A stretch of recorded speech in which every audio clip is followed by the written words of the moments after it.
Good morning, students. I am Dr. Alok Agrawal, and I welcome you on next lecture of our course, that is Internal Combustion Engine. In this class, we will study about the working of compression ignition engine. So, what will the lecture consist of? It will be consist of the working of four-stroke compression ignition engine and comparison of SI and CI engine. So, to start with working of four-stroke engine, first we have to see that what are the basic difference between the two cycles, that is CI engine cycle and SI engine cycle. What are the basic some fundamental difference between the two? So the first difference is SI engine, the compression ratio is in between 6 to 10, while that of CI engine it is from 16 to 20. So we have seen that compression ratio is a ratio of total volume upon clearance volume. So when the compression ratio is low, it means the total volume is low. So in case of SI engine, the compression ratio is low. So it can be seen that from this two data that the size of the SI engine is less as compared to the size of CI engine. Okay, so this is the first basic difference between the two engines, that is CI engine and SI engine. The second basic difference is that in SI engine, spark ignition engine, during suction stroke, fuel and air mixture are inducted in the combustion chamber, where in case of CI engine, only air is inducted, whereas fuel is injected through fuel injector at the end of compression stroke. Again, it can be seen that with high compression ratio in CI engine, temperature at the end of compression stroke is very high. Because compression ratio is high, so the large amount of fuel is getting compressed into the small amount of fuel in case of CI engine. So the rise in temperature and pressure will be more in case of CI engine as compared to SI engine. So what is happening here? The fuel will get the temperature to self-ignite in case of compression ignition engine, and it is not required a spark plug to initiate the ignition. Okay. A very high pressure fuel pump and fuel injector is required in CI engine instead of spark plug in SI engine. So in spark plug we have in SI engine we have spark plug. In CI engine this spark plug has to be replaced by a fuel pump to inject the fuel at high pressure in the combustion chamber, and a fuel injector which helps to inject the fuel in the combustion chamber. So again, rest of the things are very much similar to the spark ignition engine. Here also, the cycle is completed in four-stroke because we are talking about four-stroke compression ignition engine or two revolution of crankshaft. Okay. Again, five event has to be completed in four-stroke. That is suction, compression, combustion, expansion, and exhaust. Each stroke consists of 180 degree of crankshaft rotation, has been seen in case of SI engine. So let's start with first stroke, that is suction stroke. Again, here the piston will move from top dead center to bottom dead center. Okay, inlet valve is open during the suction stroke, and here the only air will come inside the cylinder. As in case of SI engine, it is the air and fuel mixture, but here it is only air will enter the cylinder through inlet valve, and suction stroke will end when the piston reaches bottom dead center. So this is the first stroke. This is called suction or intake stroke. Next, second stroke is compression stroke. Here, the piston will move from bottom dead center to top dead center. Okay, bottom dead center to top dead center, and both the valves are closed.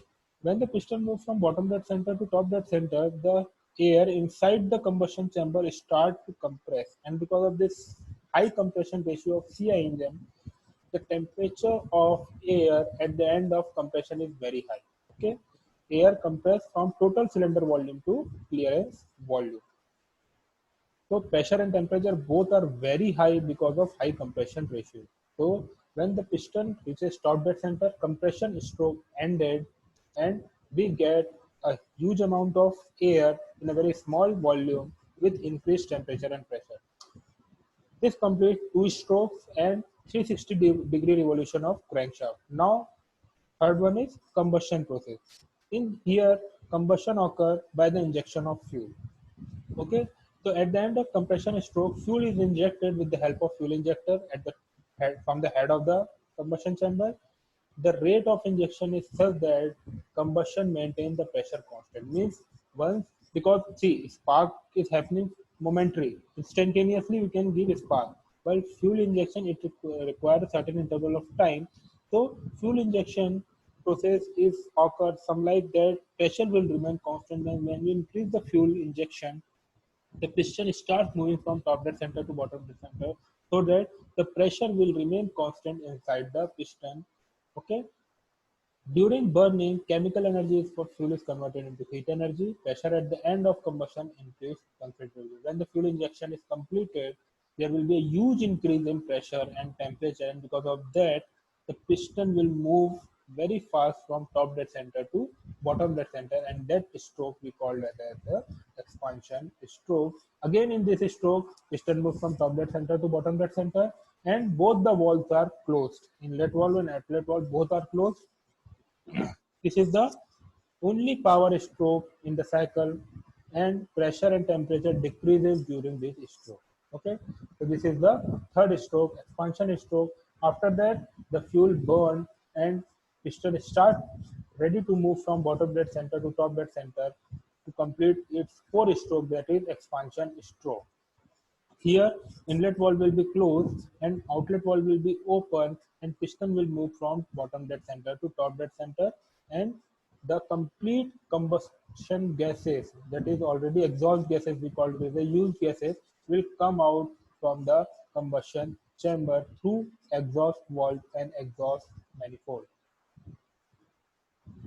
This stroke is completed when the piston reaches top dead center. Once the piston reaches top dead center, both the valves get closed, and one cycle of operation has been completed, and the piston is ready to perform its second operation by following the same sequence that we have discussed. So this is the working animated picture of working of CI engine, four-stroke CI engine. When piston move down, suction stroke, then compression, then sparking is occurring, and then exhaust is occurring. Here it can be seen that how pressure and temperature is getting varied with the motion of the piston. Okay, so when compression occurs, pressure is very high, temperature is very high. When expansion occurs, pressure and temperature both are decreasing. So this is all about working of four-stroke SI engine. Now this four-stroke SI engine is worked on which cycle? This is diesel cycle. We call it as a diesel cycle, and we also call it a constant pressure heat addition cycle. The only difference between the two cycles is the process of heat addition. In case of Otto cycle, the process of heat addition occurs at constant volume, whereas in case of diesel cycle, it is occurring at constant pressure. That's why this diesel cycle is also called constant pressure heat addition. Rest of the stroke, that is intake stroke, is 0 to 1. Suction or intake stroke will remain same. Again, compression stroke will remain same, though here the temperature and pressure rises more because of high compression ratio.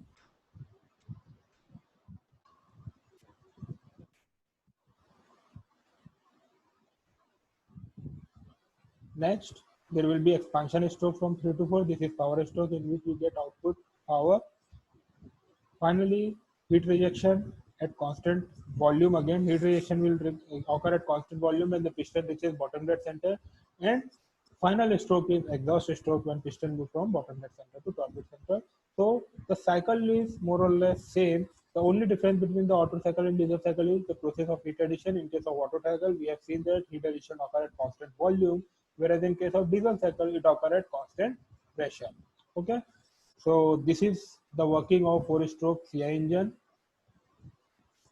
This is all for today's class. Thank you, class. In next class, we will study a very important topic and a very new topic that we have not studied in basic mechanical engineering, that is valve timing diagram. It is very important, and it is very much uh, that it can come in your exam as well. Okay.